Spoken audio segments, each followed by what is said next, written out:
अरे कुठलंही पान उघड आणि वाच, एवढा काय विचार करायचा आहे? अहो सोपं कुठला हे बघत होतो, सगळं अवघड लिवलंय यार. वर्षातून पहिल्यांदा पुस्तक उघडलं ना की अवघडच दिसतं. चल वाच लवकर.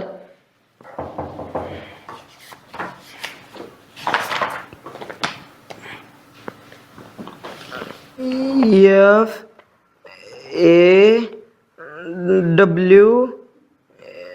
अरे काय वाचतोयस तू? 5वीतली मुलं सुद्धा तुझ्यापेक्षा छान इंग्लिश वाचतात. 10वीत आलासच का सरे तू? तुला साधं इंग्लिश वाचता येत नाही? अहो मॅडम, पेपरात कुठं वाचायला लागतं? पेपरात पॅराग्राफ असतो, पॅराग्राफ मधले एक शब्द आणि प्रश्नातले एक शब्द बघायचा, आणि पॅराग्राफ मधल्या 4 वळी हाय अशा उचलून घ्यायच्या. आणि तो शब्दच प्रश्नात नसला तर काय करणार आहेस तू? आता हे असलं सगळं चालणार नाही या. बोर्डाचं वर्ष आहे हे, आणि तुम्हाला आता पास सुद्धा कोणी करणार नाहीये. चल straight your hand and keep front. म्हणजे हात पुढे कर ना. नाही म्हणजे मागाशी ऐकलं होतं म्हणून म्हणलं.